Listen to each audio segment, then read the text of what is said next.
Welcome to the story. Don't forget to like, subscribe, and support me. Leo woke to the sound of the wind rustling through broken trees. His eyes opened slowly, adjusting to the gray early morning light filtering through a dense fog-covered forest. Pain shot through his body as he stirred, muscles stiff from lying on the cold, uneven ground. His fingers twitched, brushing against the rough leather strap of the sword beside him, as if it had been placed there deliberately.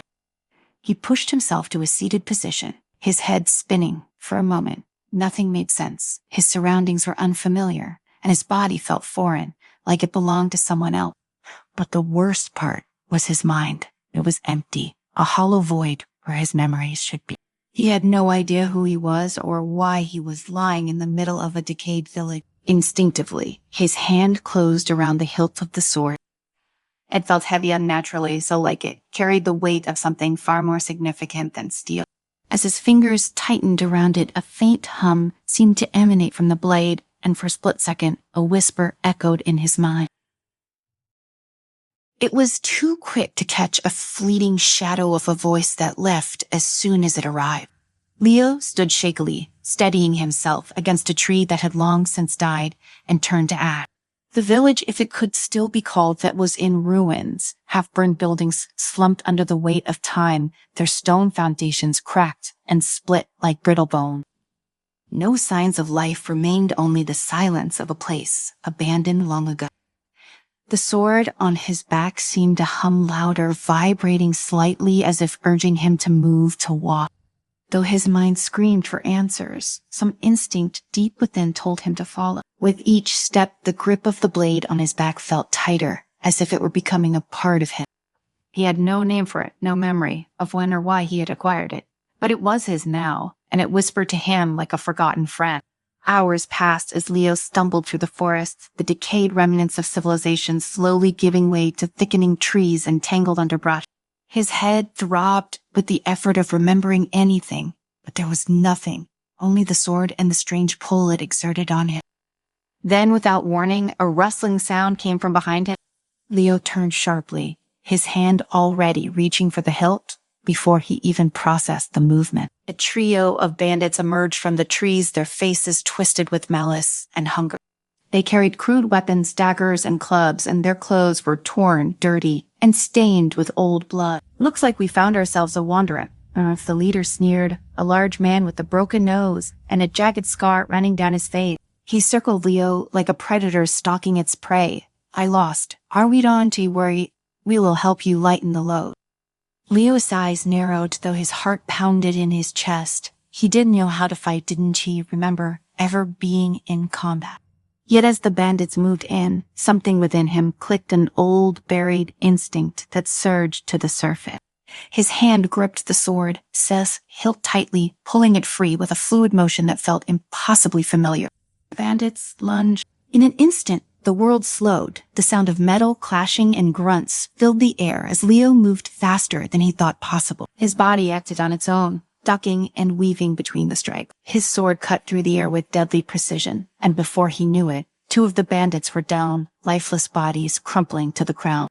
The third hesitated, eyes wide with fear, but Leo didn't give him a chance to retreat. The blade sliced through the man's throat in one clean motion, and silence fell once more. Breathing heavily, Leo stared at the carnage around him, blood soaking into the forest floor. His hands trembled as he wiped the sword on one of the bandits' cloaks, but his mind remained blank. The only certainty was the sword, its whispering growing louder, clearer. "Now," the voice murmured in his head, soft yet unmistakable, his own name spoken like a long-lost truth. Shaken, Leo sheathed the sword and stepped over the bodies. He didn't know who he was, but the sword did, and somehow that was even more terrifying. Hours later, Leo found himself walking into a small village nestled at the foot of a mountain. It was far livelier than the ruins he had left behind, with smoke curling from chimneys and the sounds of people milling about. Children ran through the streets, and the smell of cooking food drifted through the air, a sharp contrast to the emptiness that had defined his journey so far. But the sword, as the whispers, never stopped. They were quieter here, more subdued, as if the blade knew this was not the place to reveal its secret. Leo ignored them for now, pushing open the door to a tavern at the village center. Inside, the air was warm and filled with the hum of quiet conversation. A few patrons glanced up as he entered, their eyes lingering on the sword strapped to his back, but they quickly returned to their drinks. Leo approached the bar, his throat dry from the long walk. "Water," he rasped, his voice surprising him with how rough it sounded. The barkeep, a stout man with a thick beard, poured a glass and slid it across the counter without a word. Leo downed it in one go, relishing the cool relief for a moment. He allowed himself to simply be no thoughts, no sword, no memories. But that moment was fleeting. As he set the glass down, a woman seated at the far end of the bar caught his eye. She was older, with deep-set wrinkles and eyes that seemed to see far more than the room around her. She didn't too stare like the others had. Instead, she regarded him with quiet curiosity, as if she already knew more about him than he did. Leo's heart skipped. Somehow, he knew she could help. He crossed the room, each step deliberate. As he reached her table, the woman raised a hand, gesturing for him to sit. "You seek answers," she said simply, her voice low but steady. Leo hesitated before sitting. "How did you—" "I see things," she replied, her eyes never leaving his, "Taran's things beyond what most can see. And you carry a heavy burden, one that has left its mark on you." She glanced at the sword strapped to his back, her gaze lingering on the hilt. Leo tensed. "You know something about this sword?" The woman nodded. "More than you can imagine. That blade holds memories, powerful, dangerous memories, and they are bound to you for better or worse." Leo's pulse quickened. "Then who am I?" The woman leaned back in her chair, studying him carefully, serious. "That is the question, isn't it? Don't you remember, do you? The sword, it has a way of erasing things. But I can help you if you were willing to face what's hidden inside." Leo's hand tightened on the table. The thought of finding out what he'd done, who he was before the sword had wiped his memories, filled him with both fear and desperate curiosity. He needed to know, no matter the cost. "Show me," he said, his voice steady but low. "I need to remember." The woman nodded once. "Very well, but be warned, what you find may not be what you hope for." Later that night, Leo followed the woman into the woods beyond the village. They walked in silence, her steps light and deliberate, while his felt heavy with the weight of impending knowledge. The moon hung low in the sky, casting long shadows that seemed to stretch and twist unnaturally in the dim light. Finally, they reached a small clearing. In its center was a flat stone, worn smooth by time, with faint carvings etched into its surface. The woman motioned for Leo to kneel beside it, and though every instinct told him to turn back, he obeyed. She reached out, her fingers brushing lightly over the sword's hilt. "This blade, it holds more than steel. It holds your past, your sins, your victories, and once you see them, there's no going back." Leo swallowed hard, his mouth dry. "I am ready." The woman closed her eyes and began to chant softly, her words in a language Leo couldn't recognize. As she spoke, the carvings on the stone began to glow faintly, and the sword in Leo's hand grew warm, vibrating gently, as if responding to her incantation. Suddenly, the world around him shifted. The clearing, the woman, the stone, all of it vanished, replaced by a battlefield. Leo stood at the center of chaos. Around him, soldiers clashed, swords ringing and arrows whizzing through the air. The ground was slick with blood, the cries of the dying echoing in his ears. He gripped the sword tightly in his hand, his body moving with purpose and precision, cutting down anyone who stood in his path. His armor was blackened, streaked with mud and gore, and his eyes burned with a fierce, unrelenting determination. But this wasn't the man he was now. This was someone else, someone dangerous. In the vision, Leo looked down at his hands, watching them swing the sword with brutal efficiency. He recognized the blade. It was the same sword he carried now. But in his memory, it pulsed with a dark, almost malevolent energy feeding on the death around it. Each time it struck, the sword seemed to grow stronger, its whispers growing louder in his mind. And then he saw it. The city beyond the battlefield burning. Flames licked at the horizon, turning the night sky a sickening red. Towers crumbled, homes were reduced to ash, and people, innocent civilians, ran screaming through the streets, trying to escape the inferno. Leo watched in horror as the realization washed over him. He was the one who had done this. He was the reason for the destruction, the chaos, the death. He had been the one to ignite the war. Leo stood, frozen in the vision, his breath shallow as the realization tore through him. This was his doing, the burning city, the fields of death, the screaming. The sword in his hand pulsed like a living thing, hungry for more. His heart pounded in his chest, but it wasn't true from fear. No, it was something darker, something he couldn't quite name, a sense of power, raw and intoxicating. As he watched the fires consume the city, a figure appeared in the distance. Clad in dark robes, the man stood atop a hill overlooking the destruction with a satisfied smile. His face was hidden beneath a hood, but Leo didn't need to see it to know who he was. This figure had haunted his dreams, whispering promises of strength and victory, luring him into this madness. The sword in his hand had been the price, the dark pact that had bound him to this path of ruin. The vision shifted, blurring as if the world itself recoiled from the horror. The battlefield faded, and Leo found himself back in the forest clearing. The woman stood before him, her expression unreadable, but Leo could feel the weight of her gaze, her silent judgment. "You see now," she said quietly, "this is who you were. The sword, it holds your sin." Leo staggered back, his mind reeling from the truth. He couldn't deny it anymore. He had been the one to spark the war, the one to raise the city to the ground. The sword had been his companion, his partner in crime, and now it was all he had left. The whispers of the sword grew louder, more insistent. It called to him, reminding him of the power they had once wielded together. He could feel the temptation creeping back in, the allure of strength, of control. He had been unstoppable, a force of destruction, and the sword promised him that he could be again. All he had to do was embrace it. But something inside him rebelled against the idea. The memories of the war, the burning city, the innocent lives snuffed out, they were too much. He couldn't go back to that. He couldn't become that monster again. "I can he muttered, his voice shaky. The woman stepped closer, her eyes softening with a kind of pity. "You have a choice now," she said. "You can continue down this path, embracing the sword and the power it offers. Or you can face the consequences of your actions, live with the guilt and seek redemption." Leo's mind raced. Could he truly be redeemed? Could someone who had caused so much death and destruction ever find peace? The sword seemed to laugh at the thought, mocking him with its whisper. Redemption was a fool-ish errand. It told him power was all that mattered. But Leo wasn't so sure anymore.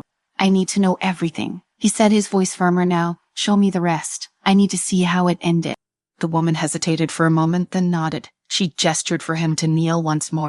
Leo complied, gripping the sword tightly in his hands as the woman began to chant again. The forest around them blurred, and once more, Leo was pulled into the path. The vision came back with startling clarity. Leo stood in the throne room of a great castle, the stone walls towering around him. His armor was battered and blood-stained, but he stood tall, a grim satisfaction etched into his features. Before him on a dais sat a king, a man Leo recognized, though the name eluded him. The king was slumped on his throne, his eyes wide with fear as he looked down at the sword Leo held. There was no hesitation in Leo's movements. He stepped forward, raising the sword high, and brought it down with a swift, brutal stroke. The king's head rolled from his shoulders, bouncing once before settling at the foot of the throne. The vision shifted again, faster this time. Leo stood on a battlefield once more, his army at his back. The sky was dark with storm clouds, and the air crackled with energy as a massive looming fortress stood in the distance. It was the final stronghold of his enemies, the last bastion of resistance. Victory was within his grasp, but something was wrong. The fortress was silent, too silent. As Leo approached, his army following close behind, the ground trembled beneath his feet. A roar split the air, and from the gates of the fortress emerged a creature, a beast of nightmares, its body twisted and monstrous. It charged toward Leo's army, and chaos erupted. The vision blurred, the battle a flurry of blood and scream. Leo fought his sword, cutting down foe after foe, but it wasn't enough. The beast was too powerful, its strength overwhelming. One by one, his soldiers fell, and soon Leo found himself standing alone, the battlefield littered with corpses. The vision shifted once more, and Leo was back in the throne room, kneeling before the dark figure in the hooded robes. The man's voice was cold, emotionless, as he spoke. "You failed," the figure said. "The sword was supposed to make you invincible, but you were weak." Leo gritted his teeth, his body trembling with rage and exhaustion. He had given everything for this, sacrificed everything, and now it had all been for nothing. "I can still win," Leo said, his voice hoarse. Just give me more time. The figure shook his head. Time is something you no longer have. The sword has taken too much from you already. You are nothing without it. The vision faded, and Leo was back in the forest, clearing, his body shaking as he came to terms with what he had seen. The truth was undeniable. Now he had made a pact with the dark figure, sacrificed everything for power, and in the end, it had destroyed him. The sword had taken everything from him, his honor, his comrades, his soul. And yet it still called to him. You can still be great, the sword whispered, its voice smooth and seductive. Together we can finish what we started. You can be a king, a god. All you have to do is accept me. Leo stared down at the blade, the weight of it pressing on his mind. He could feel the temptation, the pull of the power it promised, but he also felt the crushing guilt, the memories of the lives he had destroyed. The woman watched him silently, waiting for him to make his choice. Leo knew what she was offering, a chance to walk away from the sword, to face the consequences of his actions, and try to find some form of redemption. It wouldn't be easy, and it wouldn't erase what he had done, but it was a path forward. Or he could embrace the sword, take the power it offered, and become the warlord he had once been. It would be easy, so easy to fall back into that darkness. Leo took a deep breath, his hand tightening around the hilt of the sword. For a moment, he hesitated. The two paths laid out before him, both terrifying in their own way. But in the end, he knew what he had to do. With a sharp cry, Leo hurled the sword into the chasm beside him. The blade disappeared into the darkness, its whispers silenced at last. The woman smiled faintly, a look of quiet approval on her face. You have made the right choice. Leo didn't feel victorious. He felt empty, hollow, as if the sword had taken a part of him with it. But at the same time, there was a strange sense of relief. The weight of the blade, the whispers, the darkness, it was all gone. What now? Leo asked, his voice barely above a whisper. Now the woman said, her tone gentle, you begin again without the sword, without the power. It will be a hard path, but it is yours to walk. Leo nodded, though the future seemed uncertain. He didn't know what lay ahead or if he could ever truly atone for the sins of his past. But for the first time in what felt like an eternity, he was free, and that was enough.